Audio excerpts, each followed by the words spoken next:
A vote of thanks. All those in favour say aye. Against? Carried. Thank you very much. We move now to local board input, and we have the Manarewa local board here. Oh no, he's not, actually. No, it's Not coming? Not coming? Yep. actually we have an apology from the Manarewa local board, but a message of support for the passing of the LAP today.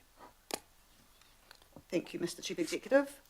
Right, we have no extraordinary items, which takes us to the substantive. The officer coming to speak to us today is Ben. Obviously, this has gone for a long time, Ben. It's been appealed and appealed, so a big thanks to staff in your team, local boards and communities who have been involved. So over to you, Ben, where I'm sure you'll talk to the evidence that in the decision we're being asked to make today, and then I'll open for questions. So if you'd like to introduce your team first. Thanks. So, Tina koutou, my name is Ben Brooks. I'm a Senior Policy Manager for Social Wellbeing Policy, which is responsible for the local alcohol policy. And I have with me Bonnie Apps, who's a Principal Policy Advisor in the team, and Morgan Brown-Sharp, who's a Policy Advisor in the team. And we also have Christian Brown with us from the legal team, and Rochelle Roycroft from Licensing and Compliance, in case you have questions on the details there. It's been 4,917 days since councillors directed staff to start gathering evidence.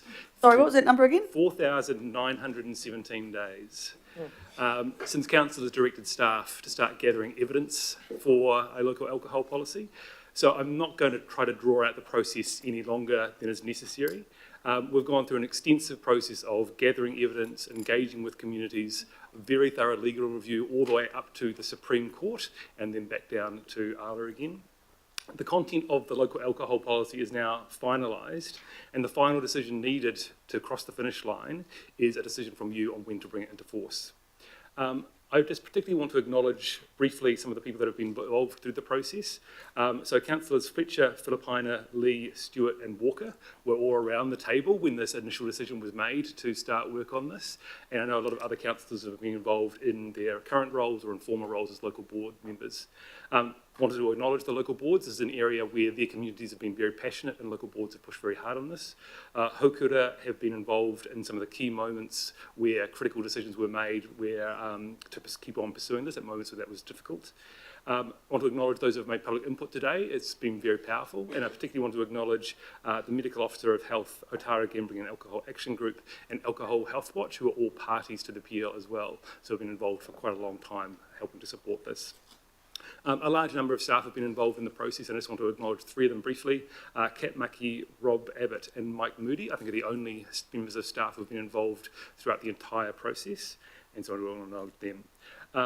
We've heard a lot about the importance of this and the need to bring it into force as soon as possible. There are some requirements that we need to meet, so we have two recommended dates that we are putting to you. Those are the dates that we believe are the soonest that we can bring this into a force, given the requirements for this meeting and for us to undertake some steps after that. Happy to take any questions. Thank you, Ben. Do your colleagues want to add anything first, or no? Right. Questions for Ben? Councillor Ferry? Kia ora, thank you. So I had a question around the priority overlays, and I guess this is the question I asked Alcohol Health Watch, and they're probably right, I should have waited and asked you. Were in the priority overlays, have we put in all the ones that were requested originally, or do we have some areas where there were requests, for example, from the Puketapapa local board, which I was on at the time, that did not make it through the process? Yeah, so I'm sure, I mean, in general, I think across our range of things, there were things that the community wanted that we couldn't quite get over the line, and there are things that we put into the LAP that was initially signed off by councillors, and then we've lost along the way, unfortunately. So I think this is, as others have heard already from some of the public input, a really important step. It's something the community really wants. Will it do everything we would like to do? No, but I think it's a really important contribution, and it really does help to meet some of those demands we're getting from the community for to empower them to have more of a say in how alcohol is managed. But it certainly doesn't achieve everything that everyone would have liked to. Great, so it's already a compromise. Well, I think depends on how you interpret it. I think when the courts have occasionally said that there are things that we would have liked to have in there that they've ruled against us. So that puts us in a difficult position. Thank you. Thank you, Councillor. Councillor Filipino. Tēnā koe he mana. Tēnā koutou katoa to you, Ben, and I know your history with this goes a hell of a lot of way back as well. So I just want to mihi to you. Look, there was a suggestion with one of our public input and about the alcohol policy being put in force now. What implications, if there was a recommendation that was put in for the alcohol policy, the LAP, to come into force now? What implications could there be? Kia ora. So all of this is being done under the Sale and Supply of Alcohol Act, and so there are some requirements that we need to meet. So we need a decision from you on when you want to bring it into force, but then we need to give public notice. So we would, if you were to change the recommendation for it to come into force today, we wouldn't be able to meet our legal requirements to give public notice, and then there's a period where the public have to have that public notice. Also around the temporary freeze, so the items in clause 1, under the legislation, because they do affect the operations of licence holders, the legislation obviously wants to give them a bit of time to hear about that, and we've got a process to make sure that they do. So there's a requirement that there has to be 3 months. So again, we believe that those dates that we're recommending are, as soon as we can bring it into force, consistent with the requirements that the Sale and Supply of Alcohol Act places on us. Kia ora, thank you, Chair. Thanks, Ben. Thank you, Councillor. Councillor Darby, next question from you, please. Yes, just following the line of Councillor Filipino's question there. You're proposing to publicly notify next Monday, the 2nd. Is that correct?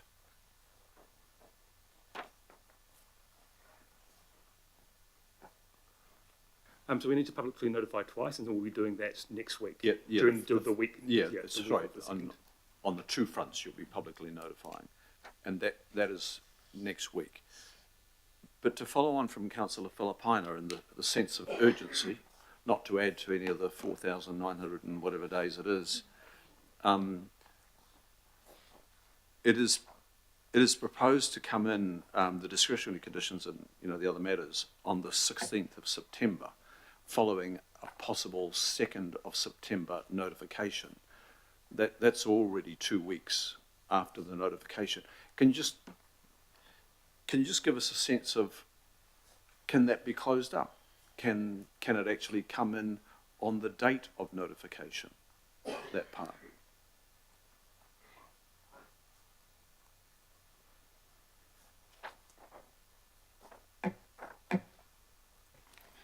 So that extra 2 weeks gives a buffer for alcohol licensing staff to fully get organised and be ready to... Sorry, can you just bring the mic up a little bit? Sorry. That amount of time was given for alcohol licensing staff to get organised and be able to implement the policy. Yeah. So the back office needs... Right, my turn. The back office needs that time. That's correct, yeah. Okay.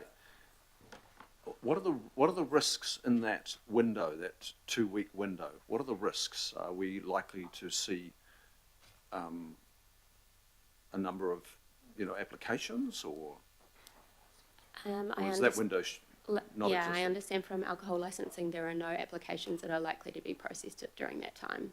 So the policy will have effect for any further applications. Okay, so you need the time, and it's not likely that we'll see applications. Okay, I'm satisfied with that. Thank you. Thank you. Thank you, Councillor. Councillor Turner, question from you. Thank you. Just in broad terms, who polices it? How's it going to be policed? If it's us, have we got funds going forward? I just want to make sure this doesn't go on the top of our pile of 300 unfunded policies. Thank you, Councillor. So we do have someone from that team here, so but I can give you a broad outline, and then if there's details, I'll draw her up. Broad's good enough. So at the moment, we do have rules in place in Auckland. The Sale and Supply of Alcohol Act sets out rules that are in place when there isn't a local alcohol policy. So we already have rules and we already have a team that is involved in enforcing those. So essentially it is just changing some of the processes and systems but that the staff are currently enforcing to a new set of rules. But yes, in terms of costs and staff, we are doing all of the changes within the existing budget that we have. Any more questions? Right. Ben, have you had a chance to look at you're happy with that? Yep. Councillor Bartley, do you want to move the recommendations?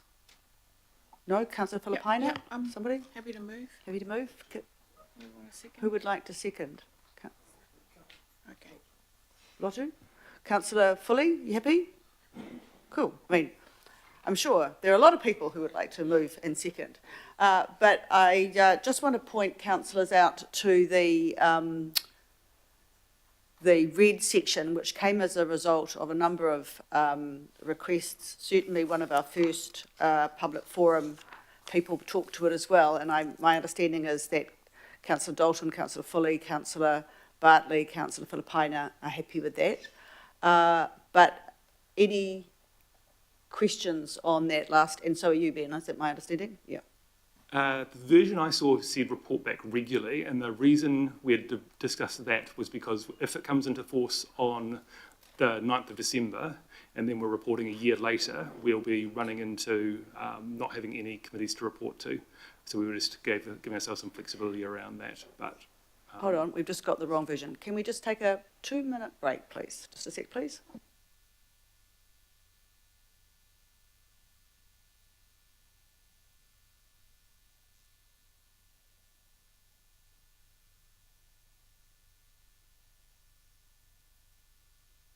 Sorry, number of versions, regularly.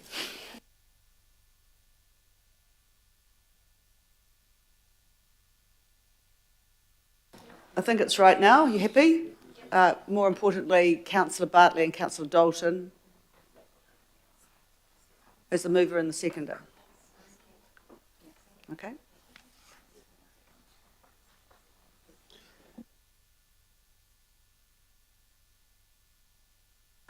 Right, question.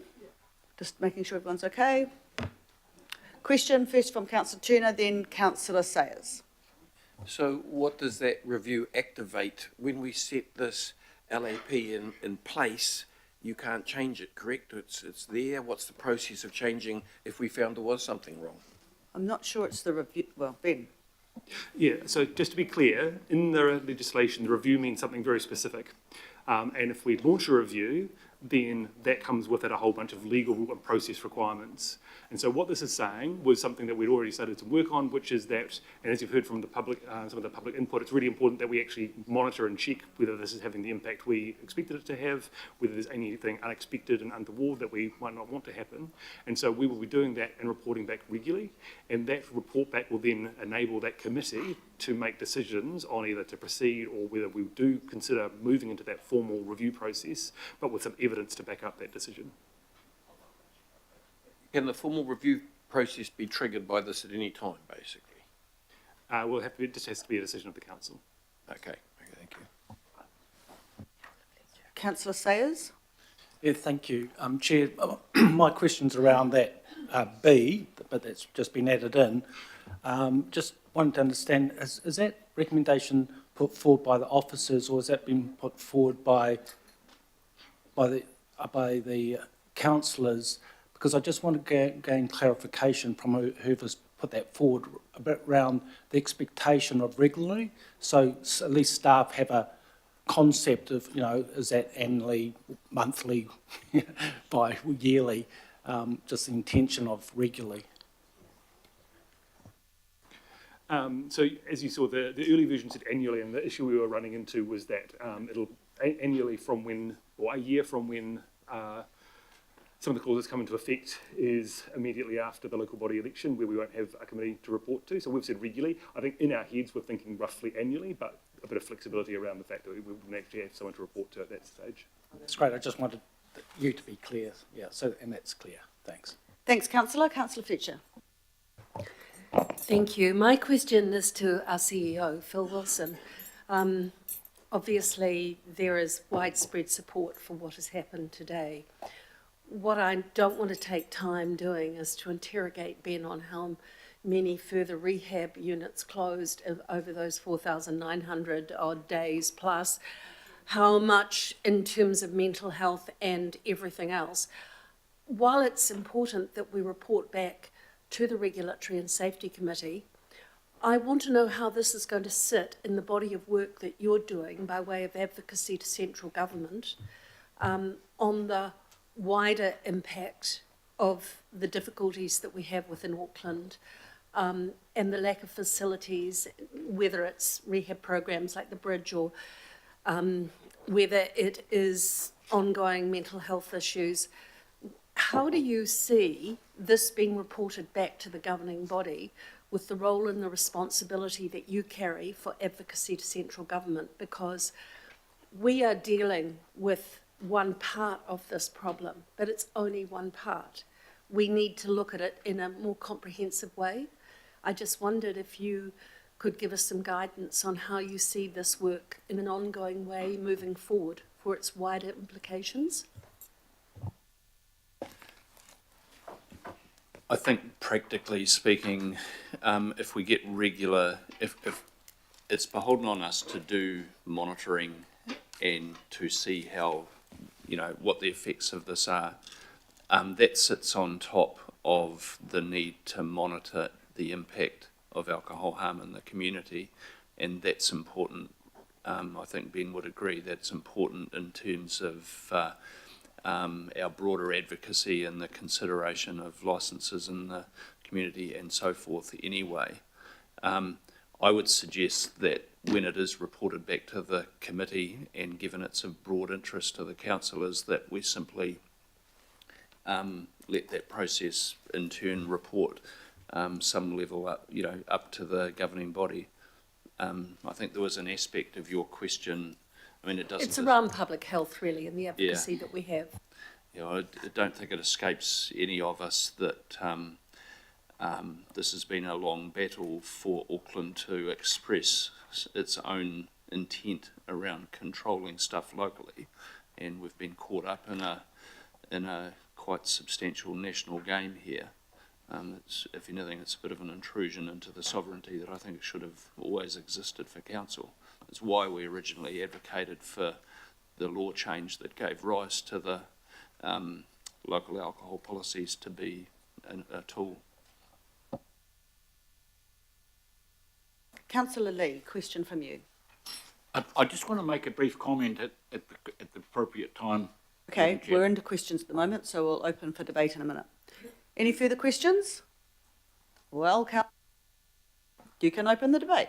I just want to make a comment, if I could, Madam Chair, and I just want to acknowledge the work over many decades of the Salvation Army in this field, and share with you and the members and the people here my experience working with the Salvation Army on Rotorua Island in the 90s and the early part of the century.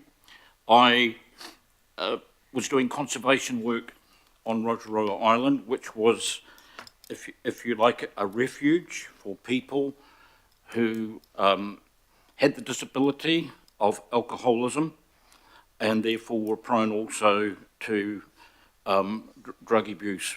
And those people were taken by the Salvation Army and they were put into accommodation on this beautiful island and given 3 square meals a day and looked after. And of course there would be church and hymn singing on a Sunday morning in the little island church, which I also had the privilege of sharing on occasions. Unfortunately, the Salvation Army knew for decades, and this goes back well over 100 years, that those people had to be taken away from the temptation of alcohol. This is not a new problem, it's just that it's got worse.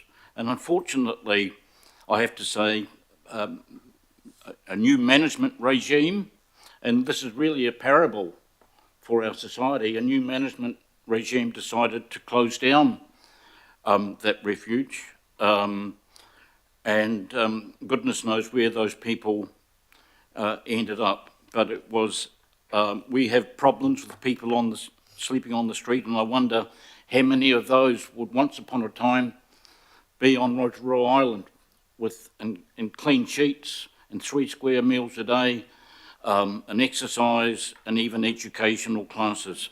That's the problem we're dealing with. We're in some ways members, we're worse off in dealing with these problems than our ancestors were, who had simple and effective remedies to help these people. And we haven't replaced that as yet. We have problems with sleeping on the streets, but where are they to go? That is the big problem we have to deal with. But I want to pay tribute to the Salvation Army anyway, not only the present dedicated people in the Salvation Army, but those ancestors who had the vision to create those island refuges. There were actually 2 of them. Pakatoa was once as well, who had the vision and the common sense to intervene, to actually help those people, and doing so extended their lives for many, many years, in my view. Thank you. Thank you, Councillor. The second speaker is Councillor Dalton. Oh, thank you, Madam Chair. It is a good day, and the heroes here are actually our communities. Certainly when the LAP was being developed back in 2013, I was chair of the Manurewa Local Board. It was my community that said, yes, we want this, how can we help? How can we help you to be able to get this done? And I know that was true for the urban southern area. Otara Papatoetoe, Mangere o Tāhuhu, Mangakiki Tamaki, not so much of the south, but you know, the areas that have just been challenged so greatly with the proliferation of off-licence liquor stores in their communities. And the reasons were given through some of the our guests today, the triggers of the off-licence liquor store to some people. The children walking past the off-licence liquor stores on their way to school. I don't think we all can actually understand the damage for them who may be coming from alcohol-fueled homes. So it's been a long, hard slog for our communities. They've had to endure the continual granting of liquor licences in our communities. They have a vision of how they want their community to be, what it looks like. They've got a vision of how they want to live. And it is not with a liquor store next to every dairy. For them, this has been a David versus Goliath battle. And the damage is hidden from most of us. Salvation Army gave us a couple of examples from what they see. The Pride Project in Clendon, who work with tangata whaora who are affected by fetal alcohol syndrome. It is prolific in our young people and not so young people. Alcohol-fueled family violence, about 85% of the call-outs from our local police are to go to alcohol-fueled family violence. Homelessness, poverty and desperation. So may we be on our journey towards seeing a change and a shift for our people. I'd like to acknowledge the people that came before us. At the time of the Manurewa Local Board LAP, when it was being developed, I had the now Honourable Simeon Brown as my Deputy Chair. And he worked diligently, not just on the LAP, but also on ensuring that 99% of our parks and public spaces had alcohol bans through the bylaw review. So I hope that he is proud that today Auckland Council will be adopting the work that he had a significant part to play in. It took a lot of legwork and it took community partnership. I'd like to acknowledge the councillors at the table today who were local board chairs or local board members at the beginning of the LAP, and I don't know if I've got them all, but certainly Councillor Baker, you must have been a chair when the LIP was going through. Councillor Ferry, you must have been on the local board, if not chair. Councillor Bartley, Councillor Foley. All here today now to support the LIP going through. I would like to thank greatly our Auckland Council legal team.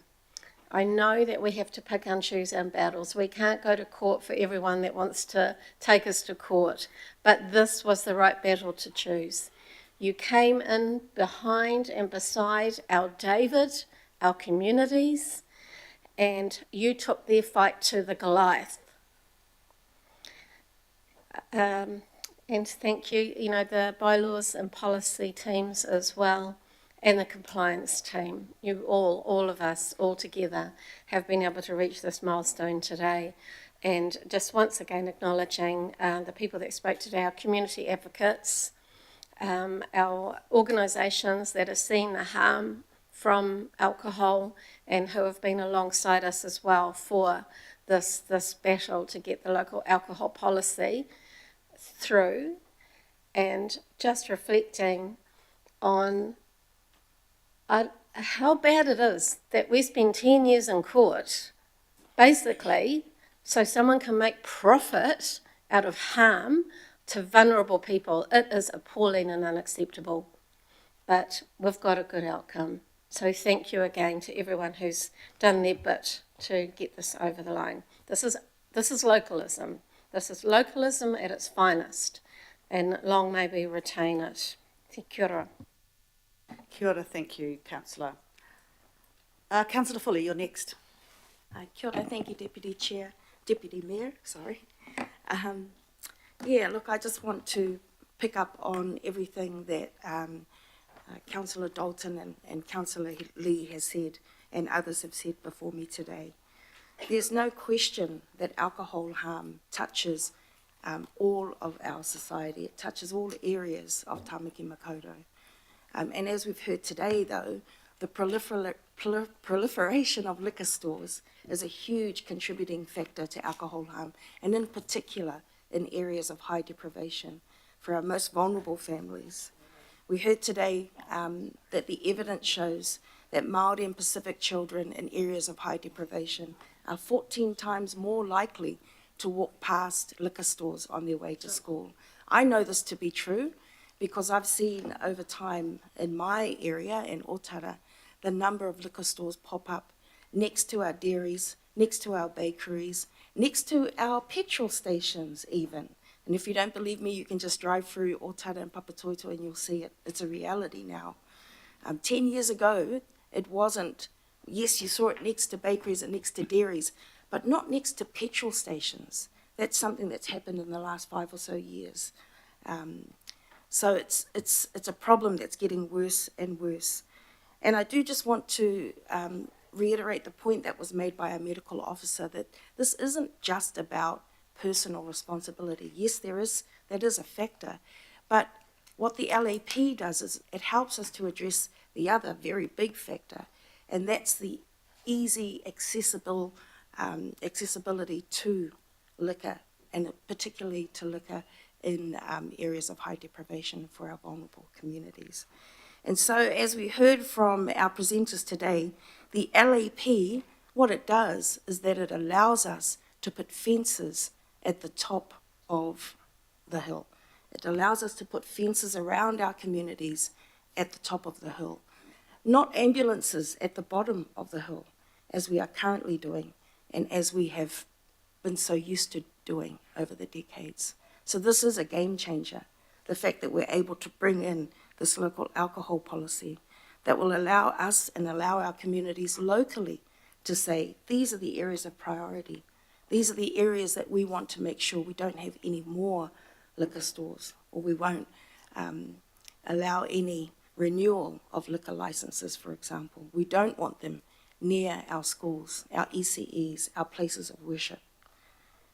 We don't want them to open at times that we know the police tells us that harm occurs the most. And as Councillor Dalton said, this is localism at its finest. I want to commend our staff because they've really been at the forefront of the fight for us. Over 10 years this has taken. And as we heard from the awesome people from OGEG, there's probably no other process that we've been through that is as robust and as rigorous as this. So we can have no doubt that the LAP has a strong evidence base and mandate to go forward today. I want to acknowledge our team because, as they said, many others have dropped in the fight. Many other councils have had to drop out. But our council has stayed the course. And this will be a game changer for the people of Tamaki Makaurau. This will make a huge difference for our communities in helping us to stem the alcohol harm that we see in our area. But actually, it will have a huge impact and benefit for other councils as well. Those who are watching us today, those who weren't able to carry on the fight because they didn't have the money to do it like Auckland Council does, to take on the big industries, the big supermarkets in the legal fight. And so I commend our staff, I commend our governing body members who were there at the start, I commend our local boards as well. Chair, I just want to finish off by adding my voice to the acknowledgements we've heard today of all of our presenters who've come before us today and of all of our community who've come before us over the 4,917 days since this mahi was started. And I particularly want to thank Jim Sinclair, who has passed since this work started, and of course, Whanana Efeso Collins, who has passed. And I know that they are both watching from heaven, and I know that they are both really happy that this day has finally come. Kia ora. Thank you, Deputy Mayor. Kia ora koutou katoa. Kia ora, Councillor. Thank you. Next speaker is Councillor Fletcher. Thank you, Madam Chair. Councillor Dalton has spoken really well today about what this policy means in a local sense. And so I don't want to repeat that, you know, the LAP and the significance of that. But for me, I want to, in acknowledging everyone, just say that this is one of the most important steps in what is a very long journey. The journey started many years ago when we think of Suffrage Day, which is going to come up on September the 19th. It started with a group of really concerned, mainly women, deciding that alcohol was creating a lot of harm in our community in New Zealand. And it was that recognition, that absolute awareness that led to us being world leaders in giving women the vote. But it's been an ongoing issue. So this is that first step, and I really want to acknowledge those that have stayed on the journey. It's not a political issue, it's a societal issue. And it's great that Councillor Lee acknowledged the Salvation Army, but he talked about those people, and the reality is those people are our people. I don't know of many families that haven't been affected in some way by alcoholism. I challenge you to really put up a model. It crosses societal boundaries. It is a real affliction for us, and yet we do more and more and more to promote it. So the hardest thing is to get acknowledgement of that there is a lot of denial around the impact that it has on our society, and yet all evidence leads us to the contrary. You know, I find it extraordinary that we get all of the police reports and we have so much information, but it continues to be an issue. So this is, today it's like a beacon of hope.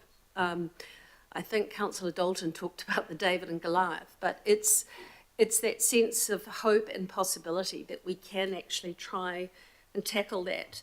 And I want to say that we stand on the shoulders of others in being here today, and there's a lot of people that we should mention. We've talked about the local boards, but I want to talk about my former colleague Kathy Casey. You know, she was really staunch on this stuff. And that's why it's not a political issue. In my own case, going back to my parliamentary years, we stood on the shoulders of others. I think of people like Liz Jamieson, who did so much. She's now sadly passed away. But during the parliamentary years, I had the opportunity, following on from Catherine O'Regan, to serve on the National Society of Drug and Alcohol Abuse. We fought, you know, I think of people like Rob Fennick, and we pulled together a group to try and stop the closure of Hamner Springs. You know, we've allowed the closure of so many places of refuge and sanctuary that are necessary in really coming to grips with this. Liz went on to form the Substance Abuse Trust, but there's been so much effort go in, but there was always this sense of it's impossible to take on the big guys. It's impossible to do. But today is that beacon of hope. I hope that the work that we continue to do is given prominence within this council.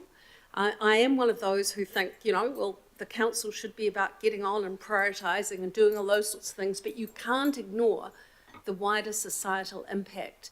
And I hope that the advocacy that we can bring and the awareness that this council has stood up and has drawn a line in the sand is going to be important. You know, so often when we read our agendas, it just sounds really, you know, a little bit dull. What's the purpose of the report? To agree the dates when Auckland local alcohol policy comes into force. It doesn't sound very sexy, does it? But this is hugely important. This is the stuff that can actually change lives. And I want to commend everybody, absolutely everybody who has played whatever part they have had in seeing this through, and that staff and elected members and all the NGOs and all of the support people that we've worked with. It's a good day today, and this is something we should celebrate. Thank you. Thank you, Councillor Fletcher. Councillor Filipina. Thank you, Chair. I'm going to spend a lot of the time just thanking people and just to tautoko what has already been said. Interesting that having been in the police so many years and retiring in 2016, I thought the LAP would have been put in place by then, and it hadn't. But being in a unique position of attending domestics, attending violence calls where alcohol was a big part of the incident. I know that even Andy on my left in the job, Rob Abbott, who is part of the team at Auckland Council, who was an inspector, having seen what happens when you attend a domestic dispute where alcohol is there, also traffic accidents and fatals. I just want to acknowledge the team, being to you that has been on the long ride as well with everybody else and you and the staff. Want to acknowledge you, and in particular, because it's taken us this long, legal section.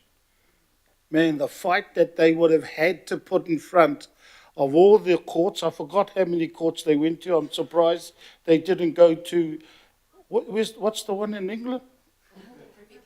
Yeah, that one. You know, I mean, I'm surprised we didn't even go that way. But, you know, from me, it's just to acknowledge the work because they were in there for the long haul. I want to now just acknowledge the councillors who are around that table. Now, Ben mentioned some of them, but and Councillor Fletcher mentioned Kathy. I mean, look, there's a lot of others, but Kathy, the fact that she's up north, I know that the people up there have adopted her now, and she's now in Ngapuhi. So I just want to acknowledge her, but all the councillors that have been part of this.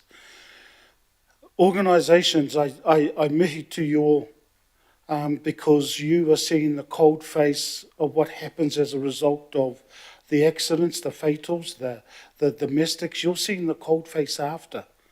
I see Heather here, and Heather, just to you and the Safety Collective, for Tamaki Makaurau, to all those that presented, and for those that have presented in all the court cases, I acknowledge you and say thank you.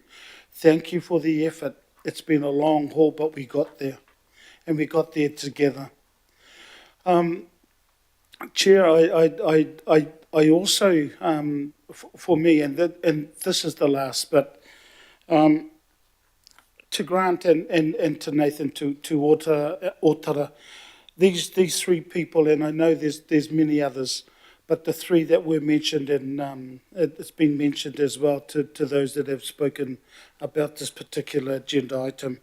I just want to mihi to our three rangatira, Matua Jim Sinclair, Whaia Glenn McCutcheon, and Lawawhionga Whānā Nā Vessel Collins. I want to acknowledge them because they stayed in the fight. And so, e ngā rangatira, haere atu rā. So I just want to acknowledge him. And Grant, I'm glad you come back. Please acknowledge Whaia Meriana and Matua Thomas, but also the kaimahi that are doing the work on the ground. So please to you and also to Nathan, ngā mihi kia kōrua, ngā mihi kia koutou katoa. Yeah, whawhtei lava. Thank you, Chair. Kia ora, thank you, Councillor. Councillor Bartley. Oh, actually, do you want to go last, Councillor? Okay, I'll put Councillor Ferry then next. Kia ora, thank you. I think there's been a lot of amazing acknowledgements of those who've come before on this, and just to support those, to tautoko those acknowledgements. And also thank you to Councillor Dalton for enumerating those of us who were in local board land and worked on this. And what I sort of wanted to start out by pointing out is the bipartisanship on this back in 2015, and I believe since, and I hope today as well. And to respectfully slightly disagree with my ward mate that this isn't political. I think it is absolutely political, but it hasn't been partisan in terms of this has been something that historically has been supported across political lines. And I appreciate the acknowledgements of my predecessor, Councillor Cathy Casey, as well, who was definitely a fierce Scottish advocate in this space. What I wanted to note there is that when this passed in 2015 to become a provisional policy, and has already been noted that we didn't anticipate it would take 9 years to get back again, this was actually voted through 14 votes to 1, which is not that common for controversial issues, alcohol being a traditionally controversial issue. So 14 votes to 1 is a pretty big margin for something this significant for our community, and I just wanted to remind people of that. For my own ward, and I was a chair of a local board at the time, and I remember poring over the maps, and I remember, so Puketapapa largely covers the old Mount Roskill borough, which was actually dry, was one of the last areas in New Zealand to have a local referendum to end being a dry, no off-licence area in the late 90s, which I admit is before I lived there. And what has happened in that part of the city, and acknowledgement to Communities Against Alcohol Harm, I worked very closely with them on opposing what would have been, if I remember, the 15th off-licence within a 2-kilometre radius. And we won that fight with the community in Three Kings, which still has plenty of other off-licences. So don't worry, you can still buy alcohol there. But part of what had evolved there, because of the history of being dry for so long, was that we kind of didn't have this maturity that had happened in other parts of the city in the way that the alcohol provision had happened. And so we did have these areas that just had heaps of off-licences as a result. And Alcohol Health Watch were able to put together some really instructive health data for us about how that particular area in Three Kings was really badly impacted by alcohol harm, things like admissions to emergency rooms, that kind of stuff. So the evidence was clearly there. Poki Tāpapa did put up a number of areas for the priority overlays, and unfortunately we're unable to get that, which is why I was asking about it. So I did want to point that out from the point of view of this is a compromise. There are a number of things in this that the community wanted that didn't go in the provisional. There are then a number of things that were in the provisional that council has since had to compromise on. So this is not the community all getting its own way. There have been changes in response to concerns from the alcohol industry already. I also wanted to acknowledge that the Portage Licensing Trust covers part of my ward area as well, and we do have parts of Auckland that are covered by licensing trusts. It's really good to see that there are priority overlays that still apply within those areas, acknowledging that those licensing trusts are not necessarily forever, and it's good that we have those priority overlays in there in advance. And finally, I just wanted to mention a little bit about two cases in my local area. One I have heard today, in fact, from a local board member who's been talking to an off-licence where they lost their licence recently. And they had said to this local board member that they actually supported this kind of policy because it will actually give them more certainty and create a level playing field for them for hopefully reapplying. That's what they would like to do in due course. The other one is in relation to a bar in Kingsland where I've been dealing with noise and antisocial behaviour at 3 and 4 in the morning. Now, Kingsland is actually, talking to the guy who runs the Kingslander, who's the head of the business association there, Kingsland kind of winds up about 1:30. The comment is, in the morning, the comment is anything happening after that is probably not a good thing. From people who actually sell liquor in the area, and I've talked to the main off-licence guy as well. But we've got a bar there that's got a licence to be open until 4 a.m. And this will mean that that bar now has to close at 3 a.m, which will really help with driving some behaviour change there because it's having a real impact on the neighbours. So I'm really pleased to see this change go through and looking forward to that taking effect. Finally, I guess I'd just really love it if we could all vote for this. Maybe we will, maybe we won't, let's see. And finally, just an acknowledgement to staff who I know have really had to play a long game on this one, so thank you very much. Kia ora. Kia ora, thank you. Councillor Sayers, you're next.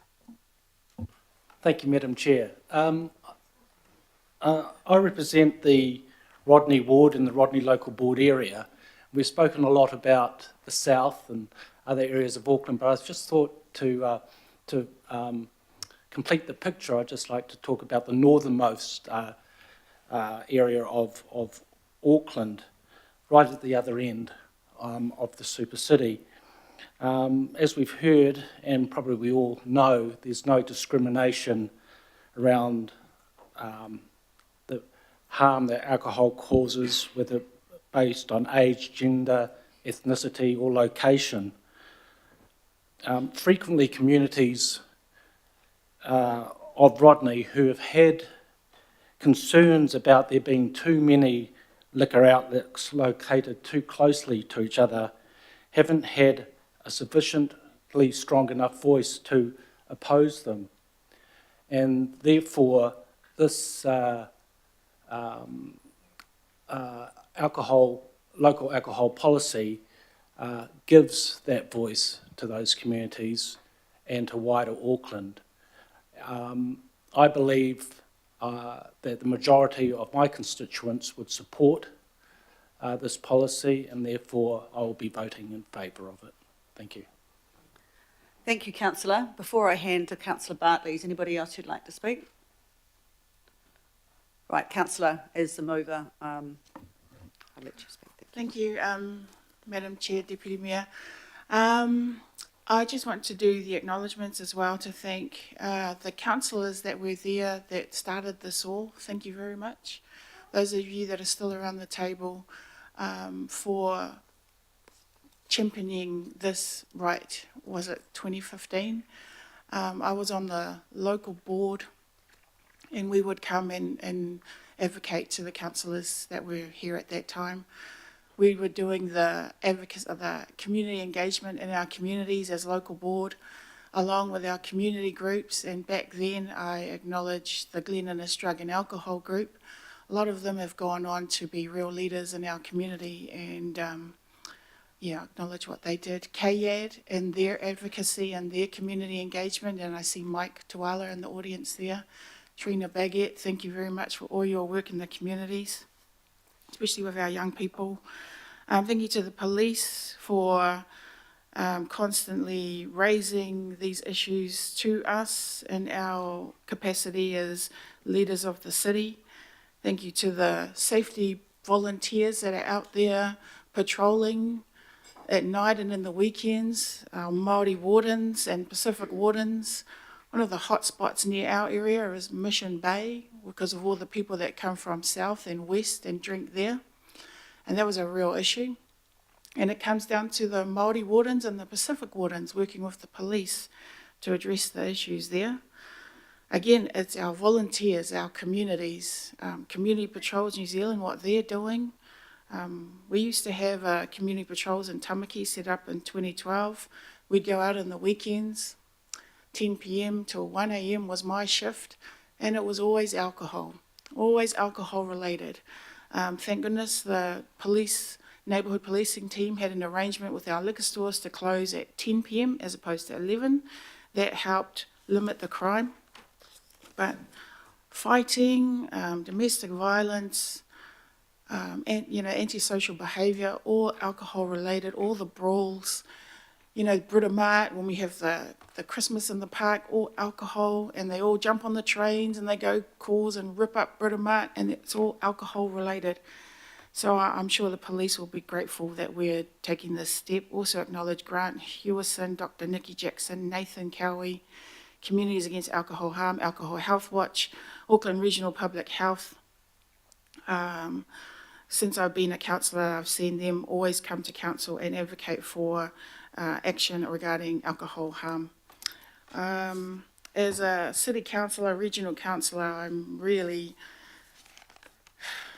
I feel really incensed hearing that Māori and Pacific children are 14 times more likely to face alcohol marketing when they walk to school. That's really poor for Auckland.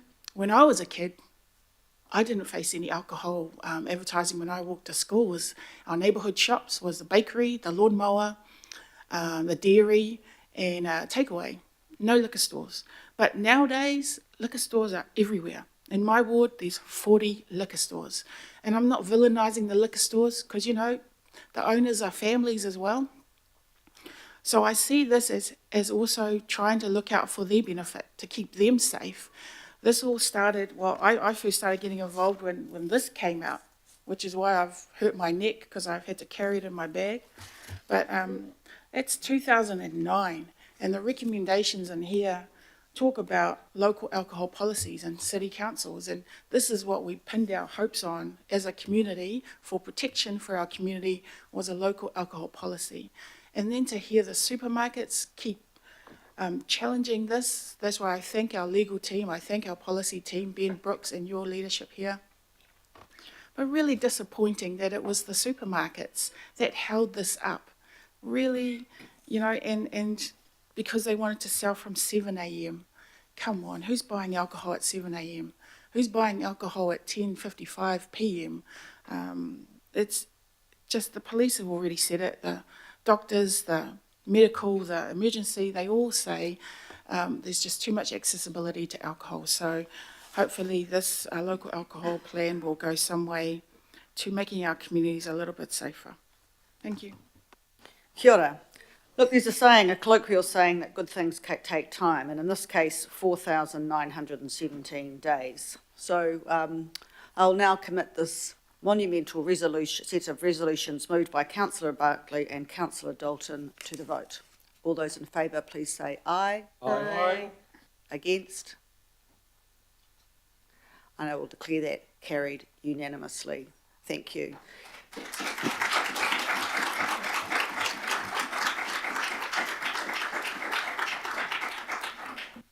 Councillors, we'll just take a quick break now and hopefully we will change chair. I'll just check. Thank you. 5 minutes.